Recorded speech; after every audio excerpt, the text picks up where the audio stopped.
Hey everybody, my name is Scott, and over the course of the next week or so, I'm going to be exploring the boundary waters of northern Minnesota. Now, if you've never been to the Boundary Waters, or if you've never even heard of the Boundary Waters, hopefully this video will give you a little bit of a taste of what it's like to visit this amazing wilderness area. So I invite you to sit back and enjoy while I solo the Boundary Waters.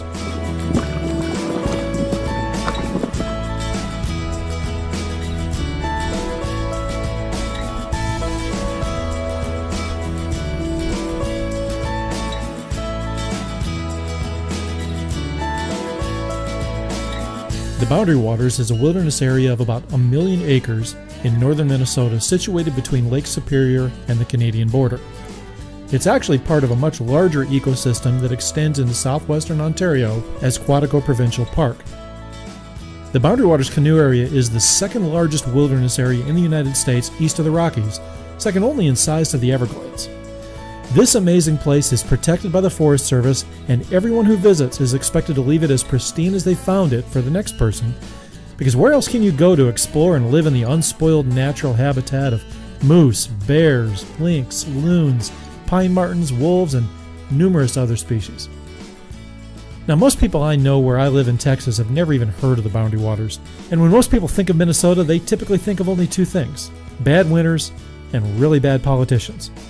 But northern Minnesota is an amazing place to visit, and with 10,000 lakes in the state, there are ample opportunities to get back to nature and see abundant forests and pristine lakes, and just get away from the everyday hustle and bustle of modern life.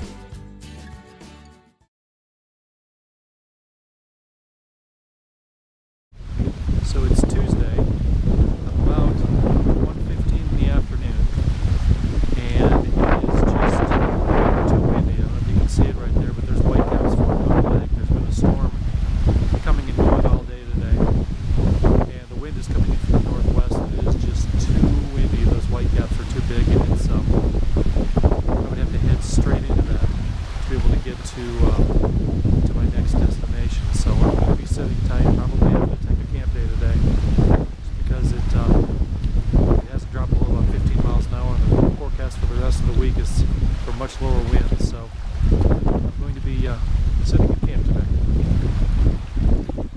Here's a view of a typical campsite at the Sawbill Lake Forest Service campground. Some of them you can pull in. This one's actually big enough you could pull a camper into. But you see there's a fire grate and a picnic table, and this one here is right by the lake.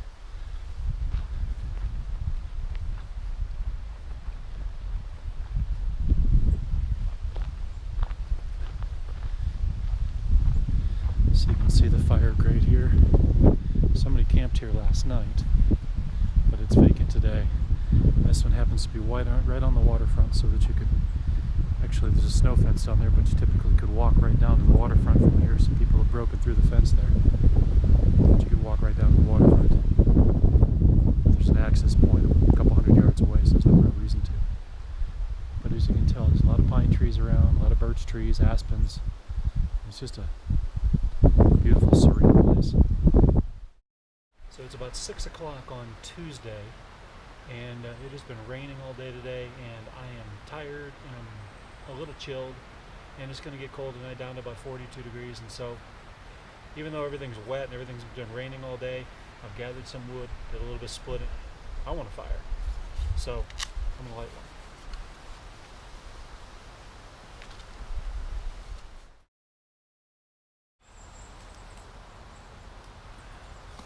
So anyway, I'm going to hang out here, enjoy the fire, stay warm, go to bed about 9:30, 10 o'clock, and get up tomorrow morning. Hopefully the wind will be a lot better and we can take off.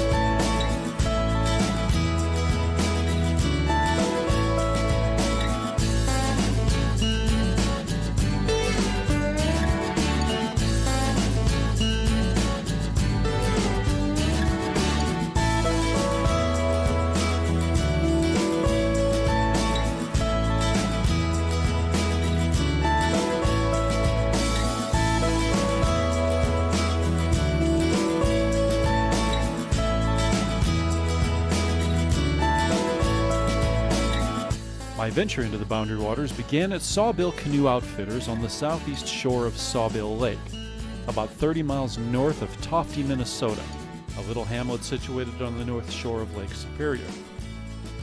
The day started with about a 75-minute paddle to the north, to the end of Sawbill Lake, where I would encounter my first portage of the week, or portage as our friends a few miles north of here in Canada pronounce it. Loosely translated, the original French word portage means something along the lines of mud and bug-infested path of interminable length that leads seemingly to nowhere. Basically what happens is that you get to the end of the lake and you find the portage outlined on the map, get out of the canoe and carry everything on through the woods to the next lake. Over the coming days, I'll probably do that 40 to 50 times. It's Wednesday the 6th. And I just wanted to show you my camp real quick. I've got my camp set up on Cherokee Lake. I've got my tent set up, and you may notice that there's an extra tarp over the tent. It's just to provide a little bit of extra protection because the forecast tonight calls for rain. You can see my sleeping bag and my backpack and some clothes inside the tent. I've got the window open right now. Over here I've got my water station. I've already filtered a gallon of water. I'm getting ready to start dinner momentarily. I've got some clothes drying on the line. And then down here a little closer to the lake is my fire grate. I've already got my camp stove set up, and I'm going to start cooking in just a minute, along with my camp chair and some basic other stuff. Tonight for dinner I'm having meat and potatoes with peas, and then I'm going to follow that up with some strawberry shortcake. Today was a really long day on the trail, and I figure it might be kind of worth it. The canoe is over here, but I wanted to show you this before it got any later. It's about 20 to 7 right now. You'll remember yesterday just how brutally windy and white-capped the lake was. You can say the winds might have subsided because it is amazingly quiet and peaceful.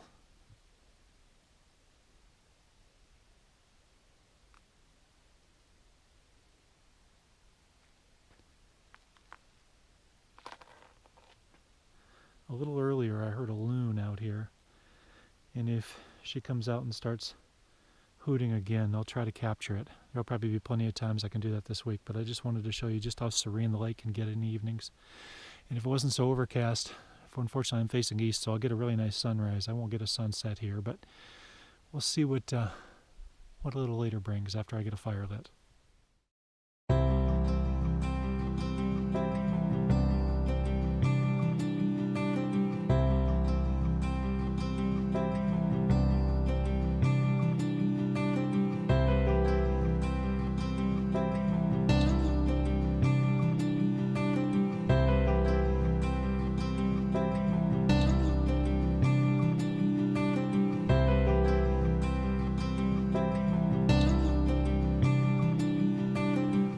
It's about 6:45 on Thursday morning, and this is Cherokee Lake, and as you can see it's cloudy but the sun is up, and almost no wind, matter of fact, except for an occasional bird like that crow that just flew over. You really can't hear anything.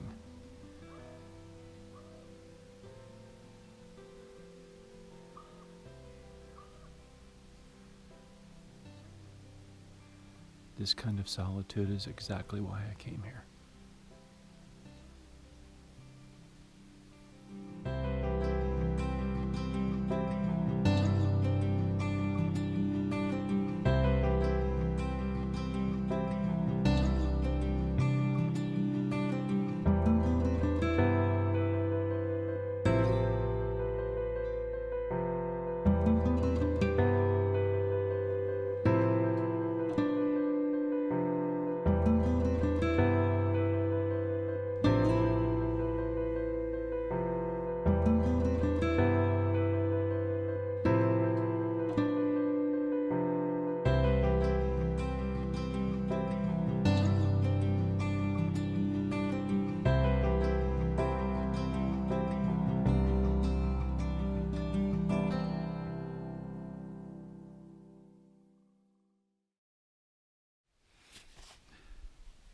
So a couple quick points as I stop here for lunch. One thing I forgot to mention earlier is that yesterday, actually, as we were crossing over from Sawbill, taking all the portages through to Cherokee Lake, from what I've read, we actually crossed over what's called the Laurentian Divide. Everybody's familiar with the Continental Divide in the United States. That's the high point that separates watershed for the Pacific Ocean from the Atlantic Ocean. Well, when I crossed over the Laurentian Divide, we're now on the north side of that. We're no longer in the Atlantic watershed. We're now, any rain that falls here actually flows eventually to the Arctic Ocean. So yes, we are that far north. Another little quick thought, and I'll get into this more when we do a tour of a campsite, but I was thinking about this as I was paddling the last hour or so. This isn't for everybody. This isn't the kind of vacation everybody would want to take. For instance, if your idea of roughing it is 2 bathrooms, you're not going to enjoy yourself out here. So keep that in mind, and have a realistic expectation if you do decide you ever want to come out here, that it's not for the faint of heart. You're going to have to get rid of some conveniences, but for me, hey, I think that the experience is well worth it. So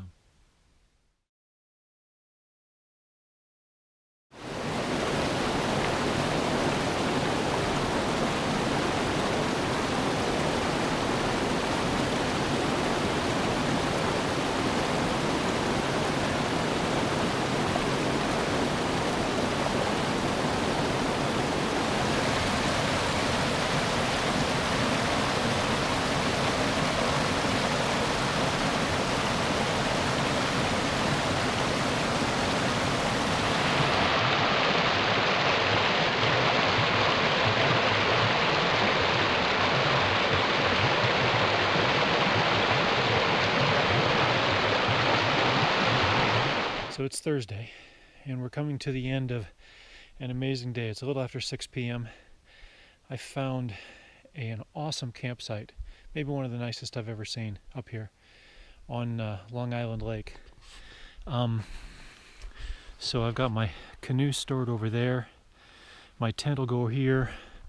I've got my tarp drying from when it was still wet this morning. A ton of kindling and firewood left over from the last people. A little bit of trash that I'll have to take out.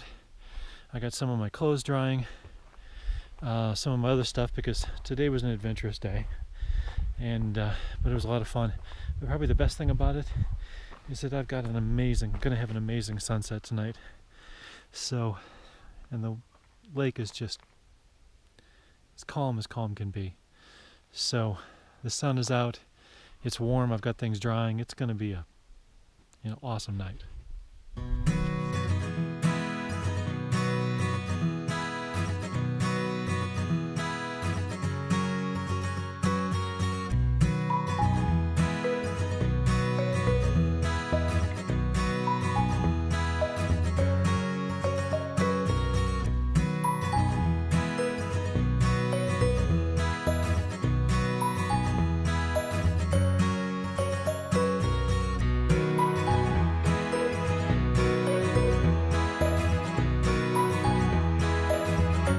So it is about 6:30 on Friday morning. Got down to it's about 40 degrees right now. But as you can see, we are completely fogged in. So, going to be, I do see clear skies above. I mean, at least I can see a little bit of blue. So, hopefully this fog will let up by the time I get done eating breakfast and packing everything up, and I can just head out. And there you can see it's actually got a little bit of blue sky in the background there, and I can see just the 100 yards across the lake here, so maybe this won't be too long.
fog has finally burned off.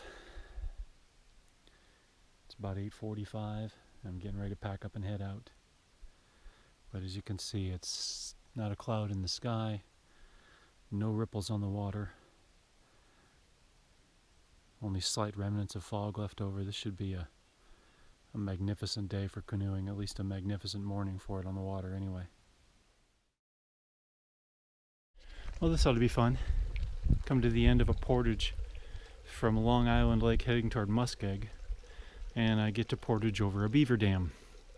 It's the only way to get up to that water, and the water level is actually probably a little higher than it normally would be because of the beaver dam, so I'm not going to curse them too much. But that'll be fun, nice and muddy. So I just finished the trail from Muskeg Lake up to Kiskadena. Most people don't realize it, but Kiskadena is actually an old Indian word. Loosely translated, it means I just tried to kill you and yet you somehow survived. That was the most brutal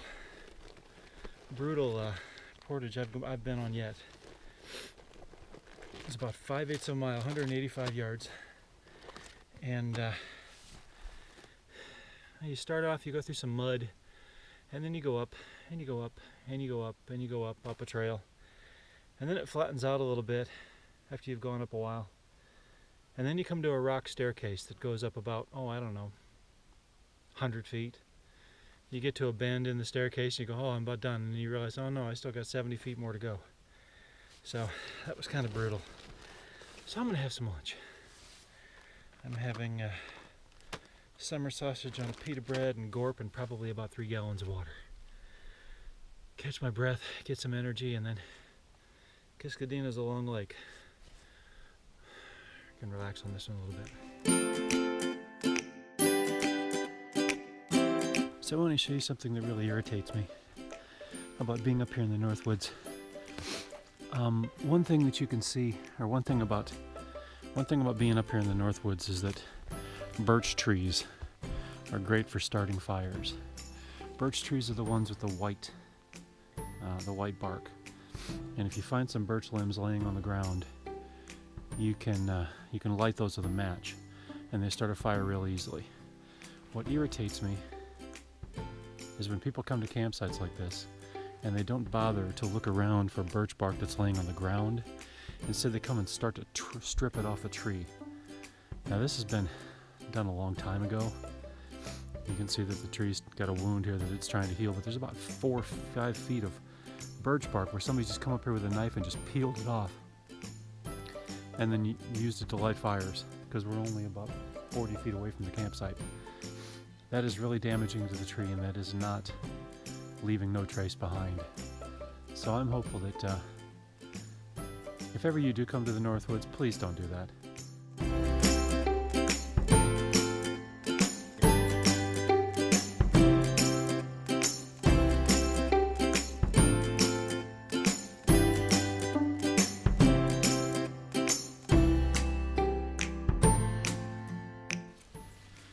By the way, one thing I'll mention, whenever I'm out on the water, or whenever I'm around anywhere actually, there's 4 things I always have with me. A good compass, an emergency whistle, and I keep both of these on a lanyard around my neck. I've not needed to use either one yet, and we're 5 days into this trip, but I keep them with me at all times. The other 2 things I never go without. Always in a pocket. Pocket knife and a lighter in a Ziploc bag in case I do go in the drink or get super wet. I already had a couple of them that I've now gone into my trash bag because I didn't have them in Ziploc bags. But I got a ton of matches, so I'm in good shape.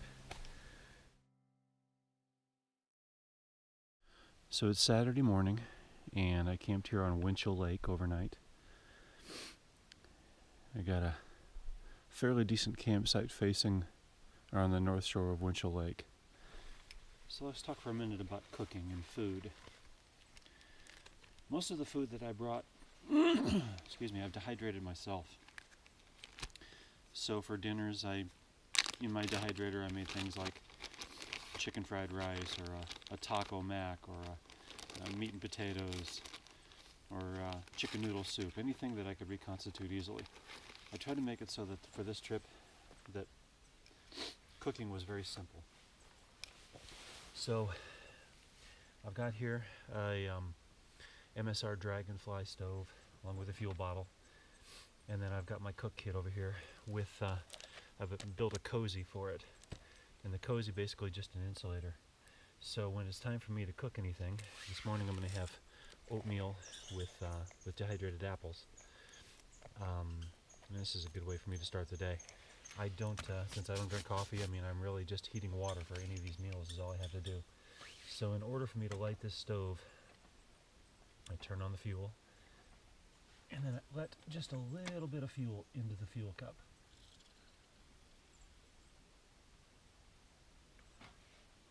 And as soon as I do that, I light that. Let it burn for a few seconds.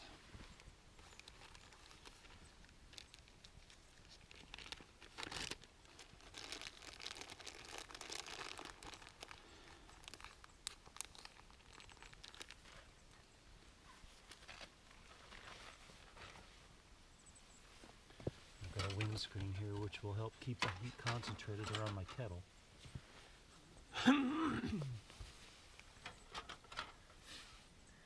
Once that burns down a little bit, I simply open up the valve, start the stove, put the kettle on. In about 3 minutes, I've got boiling hot water. I'll then put that water, pour that 2 cups of water into my oatmeal, and put the lid on and let it sit for about 15 minutes to reconstitute, and then I'll have a hot breakfast. Doing it this way with all my meals, I don't have to use hardly any fuel at all. I've been out here for 6 days. This is my 6th day now, and I've used about 2/3 of a bottle of fuel. I have extra fuel, but I don't think I'm going to end up needing it. So it makes cooking very simple. If I was doing things like grilling fish, it would take more fuel and such, but I didn't plan on doing any fishing this trip, so just make meals very easy. So as you can see, my water is now boiling. So all I do is turn off the gas, and we'll let that bleed the rest of the fuel out of the fuel line. I'll pour the water into my oatmeal.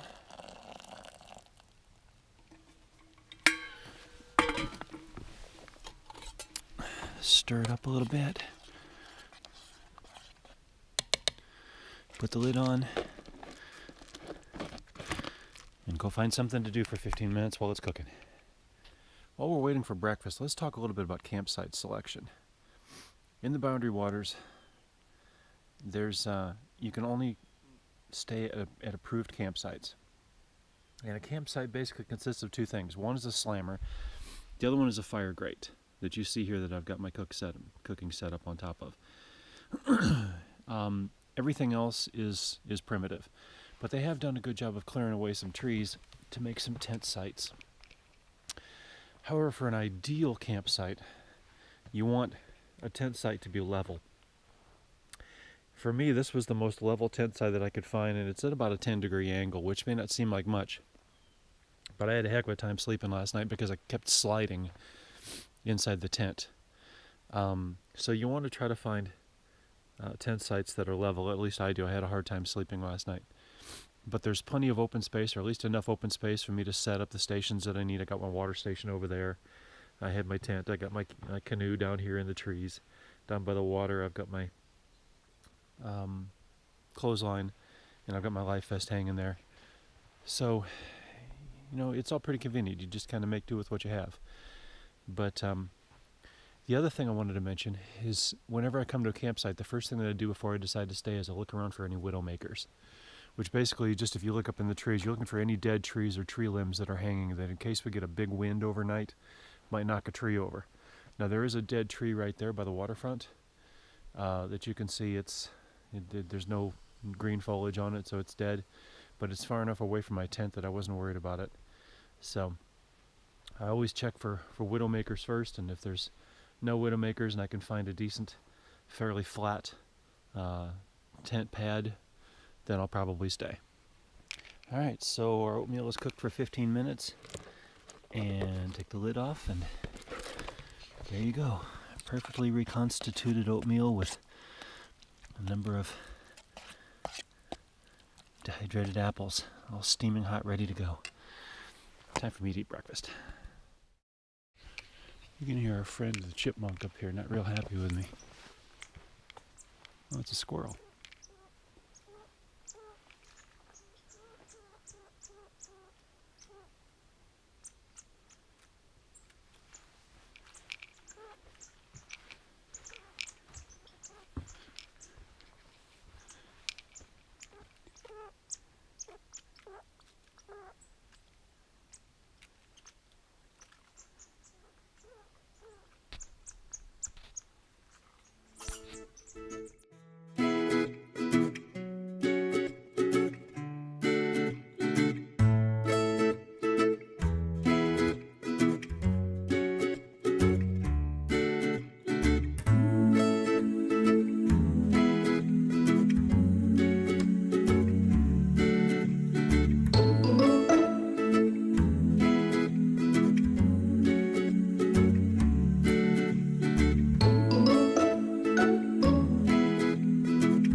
Okay, it is 4:45 on Saturday afternoon. It's been a longer day than I planned, but I got to South Temperance Lake, which is one lake farther than I intended to go, because I was making good time earlier, and it ended up being like a 2-hour crossing of Brule Lake, which is the biggest lake on my trip.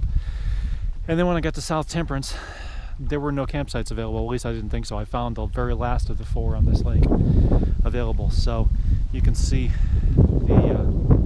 I got a few islands out here. I'm up in the northwest corner of the lake all to myself. Way back in the distance you can see somebody probably about 1.5 miles away with looks like an orange jacket of some sort on one of the campsites. I'm a little bit disappointed that this trip has not been as isolated as I thought. I've run into people every single day, and when I've come up here in July, I've gone 2 or 3 days without seeing anybody, but it doesn't really matter. It's a good time to come. The bugs are non-existent. So I got the canoe, I got my packs, we got the fire grate here, and unlike last night, this campsite has an awesome level tent pad. You could actually squirrel. You could probably put a couple tents in here, but I'm gonna have a nice level tent pad tonight. So no widowmakers. That tree fell away, and that's been there for quite a while, obviously, because people have been harvesting the birch bark off of it. So I'm gonna get camp set up and hopefully have a really nice, relaxing evening. So let's talk for a minute about my tent. I use the tried and true Eureka Timberline. I've had this tent for probably, I don't know, 15 years. It's a A-frame tent. It's been a Boundary Waters staple ever since it was invented, I think in like 1973. I've probably had this one for a while now.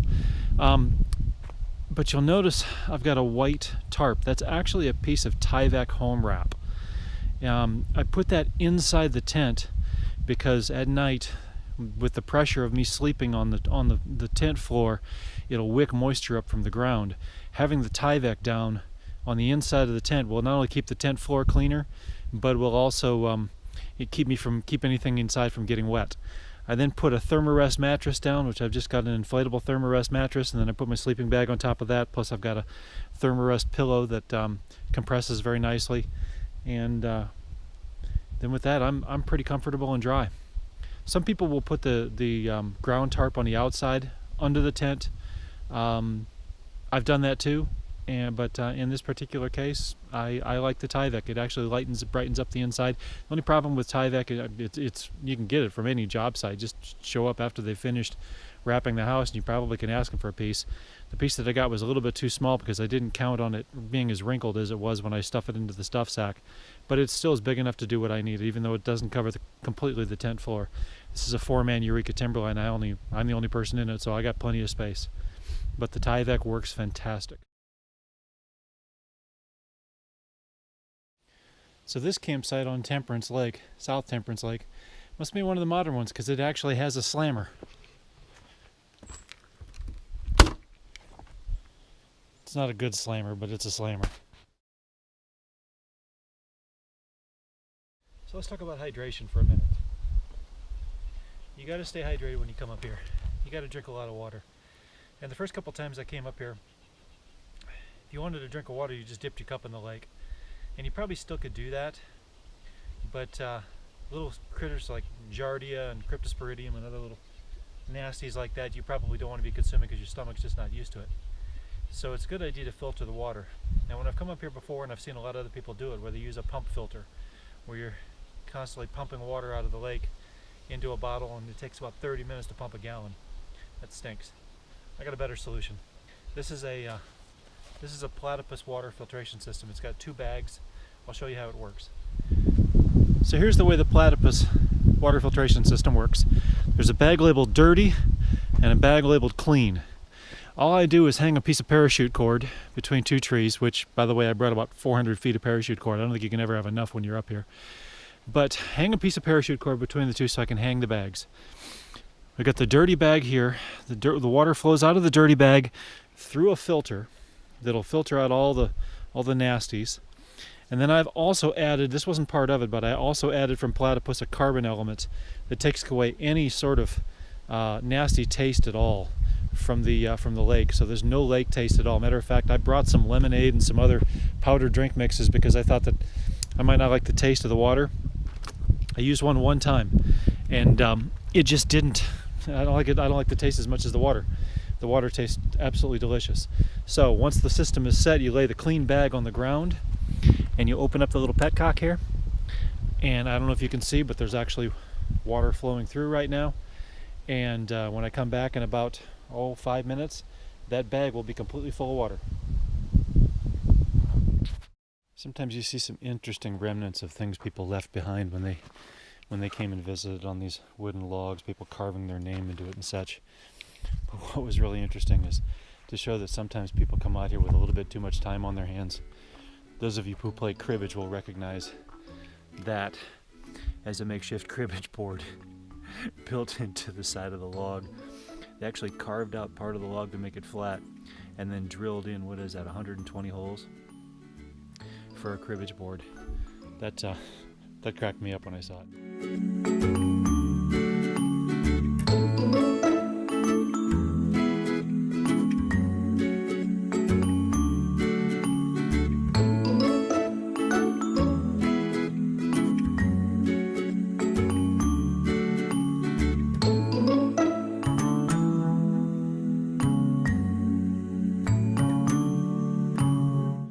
So it's Sunday morning. Sun is just starting to come up over South Temperance Lake. Slight breeze on the lake, but it should be a good day for canoeing. It's going to be clear again today. I want to talk for a minute about the canoe, because we haven't really talked about that. This is a canoe that I rented from Sawbill Outfitters, and we'll talk more about them as I pull in a couple days. But it's a 16.5 foot long Winona Prism Kevlar canoe. Weighs about 35 pounds. And you can see that it's got a set of yoke pads, so when I carry the canoe I just simply flip it over and hoist it on top of my shoulders and set those 2 pads on my shoulders, and it rests pretty comfortably. It's a single seat, so it's a solo canoe. A couple things I want to show you though. First of all, you'll see right there duct taped into a Ziploc bag. That's my permit in case I get stopped by the Forest Service, which I very well could at any time. I'm surprised I haven't yet. Usually I get stopped every time. But as I'm paddling, I've kind of built a little command station here, if you will. I've got my detailed topographical maps, which I just have tethered to the front thwart and around the yoke, and then I can read those maps at any time from my seat. Plus I also have right here a little wrist compass. That wrist compass will give me an immediate bearing at any point of the direction that I'm going, so that I know, by looking at the map and by landmarks, exactly where I am, where I'm headed. I've been carrying, the whole week I've been carrying my Pathfinder's compass around my neck, but I haven't had to use it once. I haven't had to pull a bearing one time. Navigation has been pretty easy. So that's the vessel that's been getting me around. Now, one thing I will say about it, it's only got like a 26-inch beam, which is the width from in between the yoke, the edges of the yoke, and so it's much more unstable than a tandem canoe. It's about 8 to 10 inches narrower than a standard tandem canoe, and so getting in and out of the boat can be a little bit challenging. I actually put it into the drink once the other day when I slipped on a rock and tipped the boat over and had to pull everything out and empty the water out and get back in. Actually, I wish I had that on video, because I'm sure it would have been quite comical to watch later on. But where this really is interesting is when I get into high winds, because when I get into high winds, and high winds, I don't talk about high winds, maybe 10 miles an hour. Yesterday, for instance, I was on Brule Lake, which is the biggest lake that I'll have on my trip here, and the winds were blowing probably 10 to 12 miles an hour, just big enough to start getting a little bit of whitecaps on the lake. But the thing about that is, because I only have one paddler, when you have two paddlers, you work in tandem. One person will be paddling on the left, the other one on the right, and they work in tandem, and you can keep the boat going straight ahead. When you're solo, you don't have that luxury, so you paddle on one side. If you paddle on the right, the boat tends to want to go to the left. If you paddle on the left, the boat goes to the right.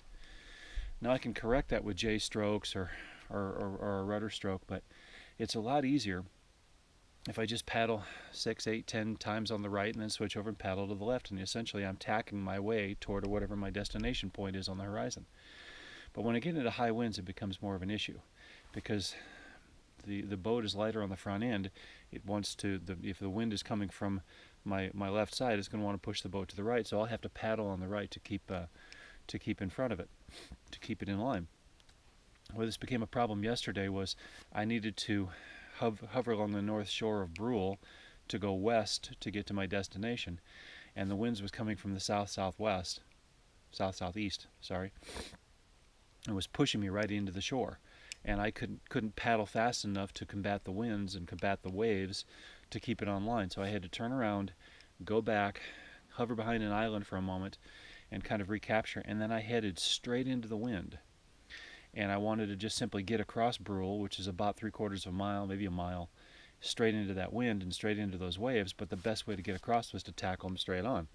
So I paddled and paddled and paddled, and the sad part about it is that as you're paddling, if you take one too many strokes on one side and the wind catches you, it'll push you 30, 40 degrees offline. And then you got to paddle 30, 40, 50 strokes on the same side, on the other side, to try to bring it back in line, and that's in a lighter wind. When I got into chop, and it was just starting to whitecap, so it was pretty choppy, I couldn't paddle fast enough to turn the boat into the wind. So I got to a point where I was actually riding in what they call riding in the ditch, where the waves are coming at me from the side, broadside, and water might splash up and over into the boat, or splash up and get me wet as it would hit the side of the boat. And I was paddling as furiously as I could, trying to get it to turn into the wind, and simply couldn't get it to do it. So I turned and just simply rode with the wind as best I could for a little while, until it eased up just enough that I could paddle furiously and get it back up. And it felt like it took me about 3 hours to do that crossing. And in actuality, looking at the watch, it was only about 45 minutes. It was kind of interesting. I would paddle just as furiously as I could for as long as I could until I had no breath left. And I'd think, man, I've been doing that for like 10 minutes. I'd look down, it was about a minute and a half. Time was standing still, because with every wave I was fighting it. But I made it across, no problem. Once I got to the other side, then I just stayed in the shadows of the wind block there on the south side of the lake, and was able to make it around, and then take the last portage onto South Temperance. So it was it was kind of a fun ride. It was a good workout, but it was a good experience too. So if it would have been any bigger waves, I wouldn't have even thought about tackling it. But because they were just starting to whitecap, I thought I could do it, and I made it no problem. But it was kind of fun. With two people in a tandem canoe, it wouldn't have any trouble at all because you got power on both sides. The person up front can be providing the power while the one in the back is steering and keeping it online. And I encountered a number of other people out on the lake, even in kayaks, who weren't having anywhere the trouble that I was with the solo canoe. So that's the drawback to this canoe. The advantage of it is that it's very sleek and very fast, but it can get a little hair raising in the wind. But it was fun.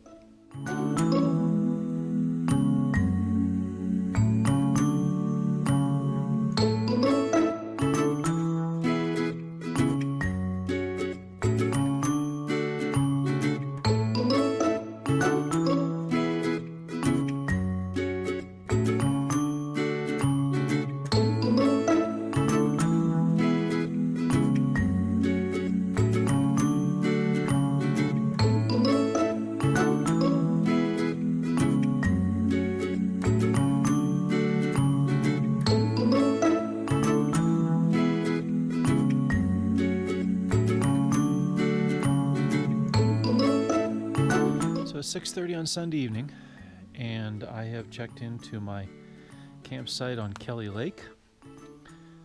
All four of them on Kelly Lake were actually open today, so I just picked the one that I like the looks of the best. Pretty open campsite. I've got my clothes hanging to dry. I've got my tent back over there in the next open pad. The canoe is up here against the undercover. And the first portage I have tomorrow, I don't know if you'll be able to see it on camera, but it's right across the lake. Right over there. I don't know if you can see it. Right there. That's a 230 rod portage that I've gotten some reports that it's a little bit muddy. So I'll hit that one in the morning. After that, I've only got 2 more portages to get back to Sawbill Lake. I'll probably do one more tomorrow and camp on Smoke or Flame Lake, one of those lakes tomorrow. And just kind of take a relaxing day. Right now it's about 6:45 actually. I'm going to grab my chair. I had a fire going earlier, but I'm going to grab the chair, my Grisham that I've been working on, and my water bottle, and just brush my teeth and then head into the tent and just sit in there for a couple hours and read until I get tired and want to rack out. My legs are telling me I need a rest anyway, so it's probably a good thing that I just veg a little bit. I don't need to push it any farther. There's no reason. I've still got time. So anyway, just wanted to give you a look at the campsite. Sun's going down behind the trees there, and it's pretty secluded, and the wind has died down quite a bit, and so it's just going to be a nice relaxing evening.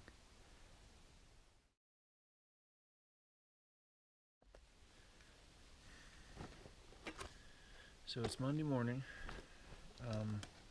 about 10 till 7. I'm going to make some breakfast real quick. But I got a decision to make today. The winds died down last night, and I actually fell asleep about 8:15, 8:30, somewhere in there. And slept pretty hard actually until about, I don't know, 1:30, 1:45 when it got windy again and the winds woke me up. Then it started raining, and it's been raining off and on since then. It's clouded over right now, although I occasionally see some specks of blue sky up there. It's been mostly cloudy this morning, so I'm going to keep an eye on the weather. I've got a decision to make. I had planned to go 2 more lakes today, kind of take an easy day, go 2 more lakes and just camp for the night on I think it's Smoke Lake, either Smoke or Flame, so that I would only have 1 more portage left to do tomorrow morning and get out to Sawbill relatively early. But if weather's coming in, I may just push it today and head in a day early. I'm not worried about the rain. I'm worried about the wind. And if we're getting a storm coming in and it's going to get windy, I don't want to be fighting winds on Sawbill, trying to fight my way back south because most of the winds have been coming in from the south. So I'm going to have to make a decision. My first portage this morning is 230 rods. The one couple that I came across yesterday said that it was a bit muddy. So, but, I'm not worried about that. It'll be a long portage, but I'm not worried about it, and it's just literally a couple hundred yards away across the lake for me to start it. So I'll eat some breakfast, get packed, and I'll do that first thing.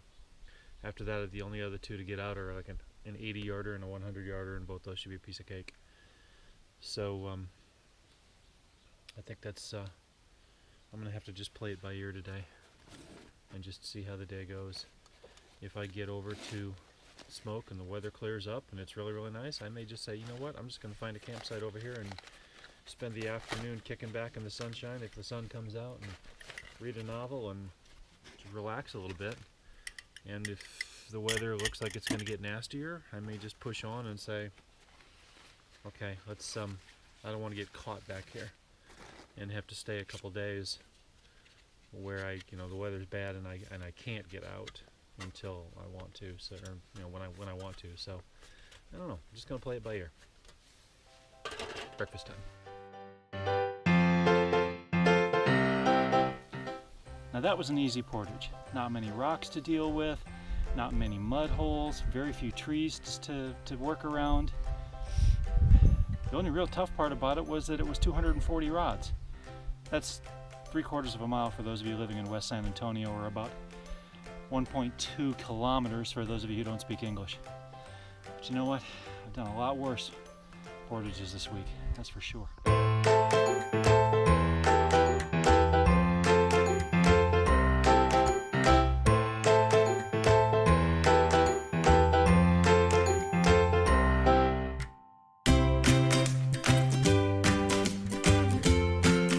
So let's talk for a minute about the gear that I rented from Sawbill.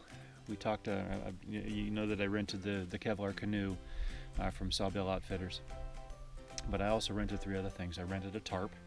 I wanted a lightweight tarp, and I thought that that's what they had. This is a little heavier duty than I was hoping for, and so it weighs a bit more than I would have liked. But the tarp is just in case I get a rainstorm or a wind that I need to build a shelter out of to keep me protected, more so than just my tent. The second thing that I rented was a sleeping bag. I've got a good bag. Well, I don't have a good bag. I had a decent bag that I've used in the past at home, but knowing it was going to get a little bit chilly here, I didn't want to bring it. And so I thought, well, I've never used a mummy bag. I'm going to rent one of their mummy bags. And so it was rated, it's a Eureka mummy bag with Techloft insulation, rated down to like 15 degrees Fahrenheit. Well, I'll tell you what, they must have mislabeled that, because it probably meant 15 degrees centigrade, because I have frozen my tuchus off every single night, except for this last night, which I'll get to in a second. You may have noticed that I wear the same clothes out on the water every day, and there's a reason for that. I brought plenty of extra clothes. I brought like 3 changes of clothes, but I've had to wear 2 of them to bed every night. Actually, what I wear to bed every night, I wear a pair of athletic socks covered by 2 pairs of wool merino socks. I wear a pair of fleece long johns covered by a pair of polypropylene long johns covered by a nylon sweatpants. I wear a nylon t-shirt. I wear a polypropylene long-sleeved, like long john shirt covered by a fleece jacket with heavy mittens and a stocking cap that you probably seen me, that gold stocking cap. I have to wear all that to bed and then crawl into the mummy bag and hopefully stay warm. Now, every night it's been down around 40 degrees. Last night it only got down to about 47 from what I saw, and it's about 55 right now at sunup, so it's really, really pleasant right now. And not surprisingly, last night was the best night's of sleep that I've gotten. Next time I come up here, I'll come up with I'm a side sleeper, so the mummy bag didn't work for me. I can't get my arms out, and it was just frustrating.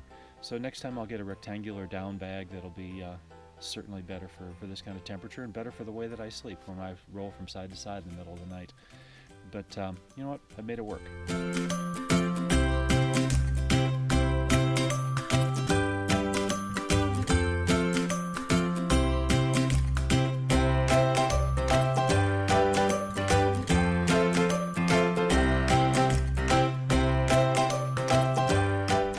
So there you have it, safely back at Sawbill Canoe Outfitters after, what did I hit, 40 lakes roughly? So So I'm gonna check in my gear. I am really looking forward to a shower, a hot shower, and a burger, a beer, and a bed. But you know, the thing about getting back to civilization that I'm looking forward to most is being here at Target Field to watch the Minnesota Twins.